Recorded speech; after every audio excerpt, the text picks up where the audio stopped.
Well, hello there, everybody. My name's Tony Grillo. Welcome to my channel, Wisconsin Hugs. I call it Wisconsin Hugs because I'm originally from Minnesota. I have my Paisley Park hat when I went to see Prince's Mansion over there by Minneapolis. I can't remember the exact name of that city. Is it, I forgot, Robbinsdale? Or I can't remember the name of that, where his mansion is at. But I did go there, I don't know, it was a while ago, like maybe 4 or 5 years ago. I went there and I did the tour. Awesome tour. You get to see his motorcycle from the movie Purple Rain, and kind of funny. I'm running errands. I went into the bank over here. Maybe I'll flip this. But yeah, I'm at my bank right now, and it's kind of raining here in Milwaukee. But first time it's ever happened where I'm wearing my Paisley Park hat and Prince's When Doves Cry was playing over the speakers inside the bank. So I thought that was pretty cool. Maybe it was a sign, you know. I don't know if you guys believe in that stuff or not, but you know, I always look for things like that, you know, because it sometimes it's God's way of just saying hi, you know, of being anonymous and saying hi. Or maybe there's, you know, you have an angel watching over you, and that angel, well, everybody has angels watching over them. The Bible even says that. And so, you know, it might be, it's how a lot of times angels communicate with us through numbers or through other means. And sometimes, and it's also raining outside. Here it is, it's raining, you know. So here, right in January, close to January, it was a green Christmas this year for us. But I was sick for the last few days. I even had to miss a couple days of work because I couldn't get out of bed. But I am feeling 100% better now, and I'm so happy to be able to get out and move around. And today I have the day off, so I thought I'd get some errands done and get some bills paid. And I actually did a little Christmas shopping yesterday. I kind of thought I'd do something funny. There's my dog, DJ. You want to say hi, DJ? There's DJ. Hello. He's saying hi to everybody. He's such a good dog. And I got him out of the house, you know, because I don't drive semi-truck anymore, at least not for the moment. Now, next week, I'm supposed to get a brain scan done, like a EKGG or EKG or whatever they call it. I forgot what they call it.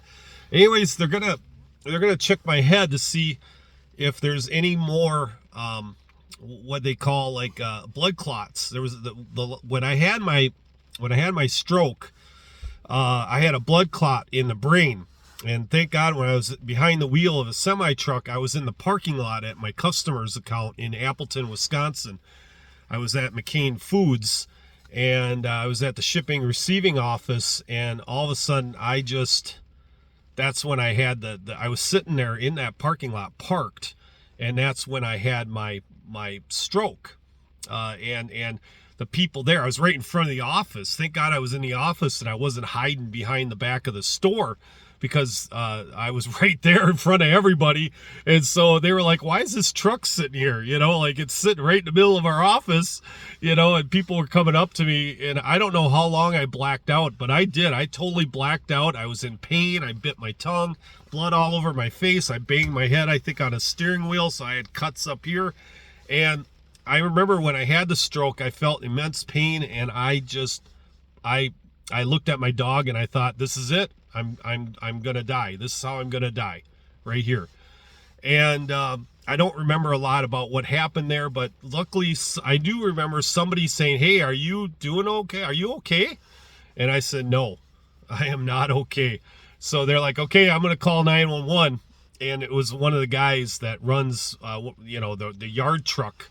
He immediately whipped out his phone and he called 911, and that's all. I must have blacked out again. And because then I remember being loaded onto an ambulance, and then they hauled me to one hospital, and then they hauled me over to the treatment center over there in where they do Flight to Life and all that, over in Neenah, Wisconsin.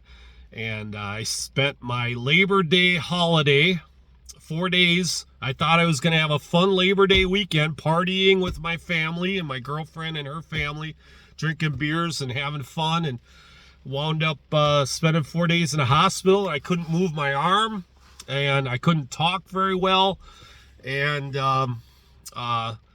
so I spent the next 3 months doing everything I can to recover, you know.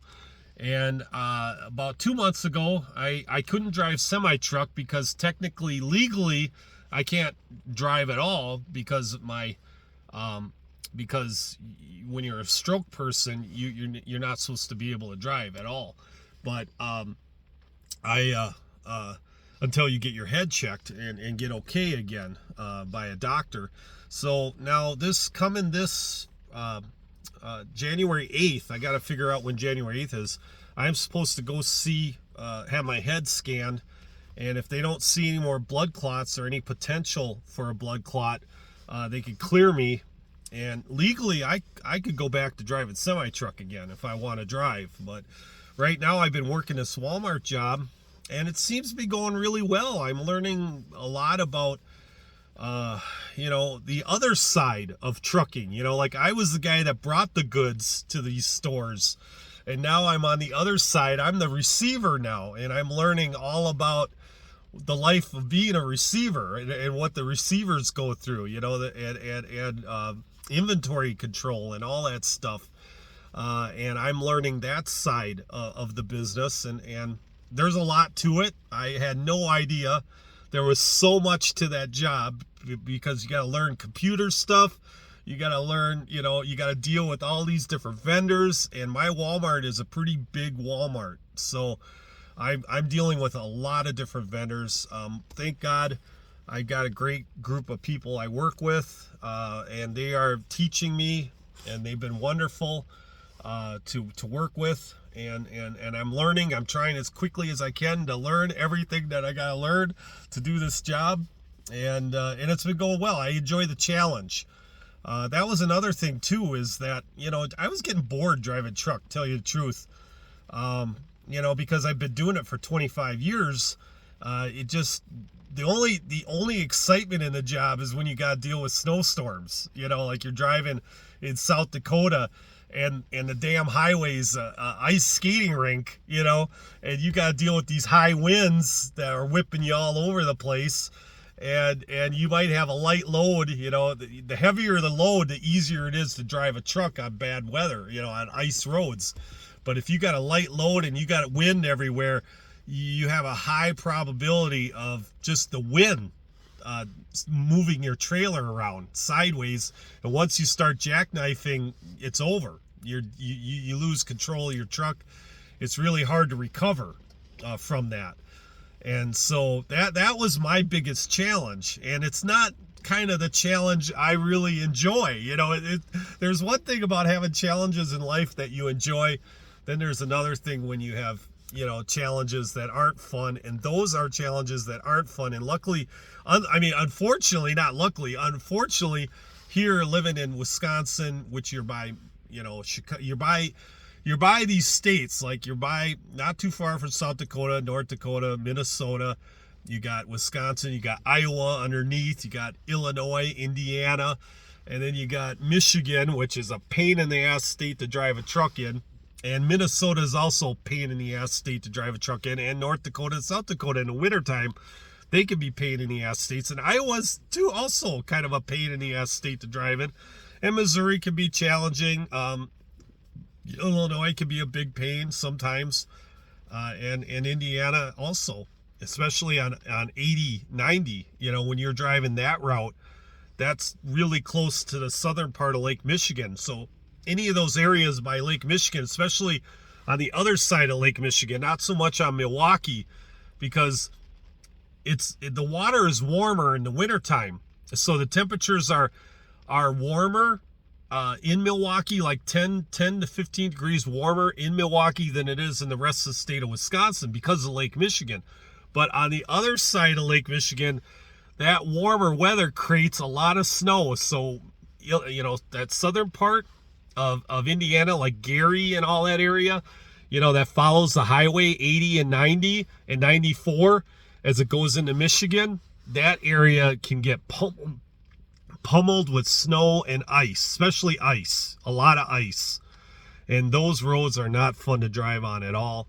and Michigan is just. I've had, I've had days where I couldn't go anywhere. I was stuck in a truck stop, and 9 times out of 10, it's either Minnesota I'm stuck in, or it's Michigan that I'm stuck in. And I can't move for a day. And I think the scariest situation was I was actually in whiteout conditions where I couldn't even see in front of my window, my driver, my front window, my front thing. I couldn't windshield. I couldn't see. It was totally white. It was like white fog, and I couldn't see 2 inches in front of me. And that is the scary. That happened in Michigan one time, and I got stuck in that. Luckily, it only happened for, I think, like 30 seconds, but still, that is scary as hell. Like, you're moving, you're crawling, you're going slow, and you're hoping there is nobody stopped in front of you because you're going to hit them. And because even if I was crawling, I was maybe going 10 miles an hour, 5 to 10 miles an hour. But, even for me to stop a big rig, I'm not going to be able to stop in time. I'm going to smash right into them, even at that rate, because I couldn't see them. So I'm going to hit them at about 5 miles an hour. I'm going to hit them, I'll hear the noise before I even see them. And that's a scary situation to drive in. But luckily that didn't last too long. But right now I don't miss it. I really don't miss that part of it. I don't pay attention too much to the weather anymore. And so that's good. That's good. So anyways, I just thought I'd make a quick video. Right now I am going to get my head checked. Supposedly, I think it's January 8th. I got to go see a doctor. They could clear me, and I could, if I want to, I could go back to drive a semi. So I have a decision to make. Do I probably would not go back to the company I was working for. Great company, great people. I was there 25 years. If they were dicks, I wouldn't work for them. They were very good. They were like family. But there's a reason why I moved to Milwaukee. It was because I wanted to start a new life. I had a divorce, I don't know, long time ago, like 13, 14, 15 years ago. I can't even keep track. It was so long ago, like 15 years ago, I believe. And I just wanted to get out of the area and start over and start a new life. And then I met my girlfriend that I've been with now for 2 years now, my Latino girlfriend from Guatemala. And she's exposed me to a whole new world that I didn't even know existed. Her language, her culture, her food, her movies, her history, her, just everything, like her favorite musicians and singers, and, the style of clothes she wears, just everything about her is like foreign to me, but it's fun, and it's brought a new excitement into my world. So, and I'm enjoying that, and so anyways, I don't have anything else to say right now. I am going to make another video because I do want to talk about, TJ Jakes or TD Jakes? Yeah, I think it's TD Jakes. Yeah. Because I've actually followed him a little bit. I've always been interested I have a really big fascination with a lot of different things. I like NASA. I like, UFOs. I like ghosts. I like, anything paranormal. I like history. History is a big thing of mine. I love reading about history. But another thing I like is as far as history is religious history, history in the Bible. I like to find out if, stuff in the Bible, the stories that we read about in the Bible, were they true? Did they actually happen in real history? And during the course of my pursuit of history, I've been finding that every single story that's in the Bible is backed up by historical evidence, and proof that these stories did exist. Or they can't be proven that they didn't exist. And so I find that fascinating, and then that's also helped me in my faith, in what I believe, as far as Christianity and everything. is Jesus real? Was he a real person? And there's overwhelming evidence to say he was, and that the things he did happen. And so that's why I do believe. But anyways, in my course of history, I also am fascinated by people who claim to practice the faith or pursue that career as a religious figure. They claim to speak for God. And see, I'm a truck driver, or a former truck driver. Now I work as a receiver. First I was a door guy at Walmart, and then they moved me over into the receiving department. I work with claims, and under claims is responsible for a big part of the operations in Walmart. It's like asset protection, claims, and they're also responsible for shipping, receiving, and that kind of stuff. And so damage control, all that thing, theft, everything. That's what they're in charge of. So anyways, they moved me over to receiving, and so now I'm learning all about the other side of the trucking end of it, which I told you earlier about. I'm learning that area. But so I don't make my living like being like a Joel Osteen or anything like that. So I'm still coughing here. But anyways, I find that fascinating when a supposedly religious person, or a person that makes their living, speaking for God, finds himself, in a scandal, and how they handle that. I mean, we're all human. We all make mistakes. We all do things we shouldn't do. But it's one thing when I fuck up, okay? Because I don't make my living, trying to be a messenger for God. I don't make my living doing that. I'm just a normal everyday Joe like all the rest of you. If I find something really cool that I discovered during my pursuit of learning, I want to talk about it, I'll put it on my YouTube channel. And I don't make any money on my YouTube channel. It's just, I find it interesting. I'll talk about it. But I do want to talk about Jakes because I have listened to him in the past. And there were things about him in his teaching. See, this is the other thing too. You need to read the Bible for yourself. Okay, you need to study it for yourself, so that when these other guys show up and they start talking, you could sit there and go, wait a minute, that's not what the Bible says, and then you for yourself, you could discern whether these people are being if they're teaching, if they're false prophets, or if they're the real thing. Okay, if their message is biblical, or are they false teachers? And then you can make that assessment yourself. You don't need to go to a YouTube channel and have somebody make the case for you. You can figure it out all on your own, but you need to do that yourself.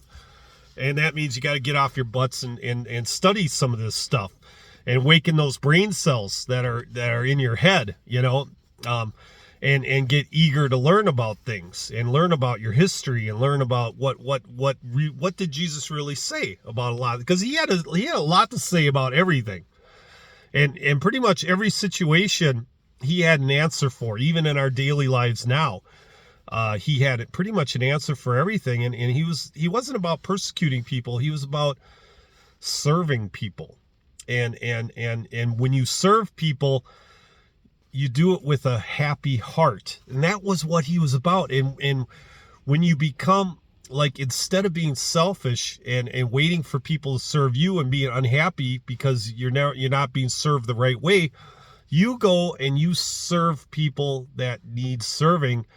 And if you can make them happy, then it makes you happy. And that was what you do, it with a happy heart, and you serve others. That was the message that Jesus always was teaching. That was the secret to being happy, was serving others. And then therefore, when you serve others, you're serving God. You're spreading his light. And so it's interesting when a guy like T.D. Jakes, okay, gets caught in a scandal. And how does he handle that scandal? He had an interesting way of doing it. And I don't want to talk about it here because this video is getting way too long.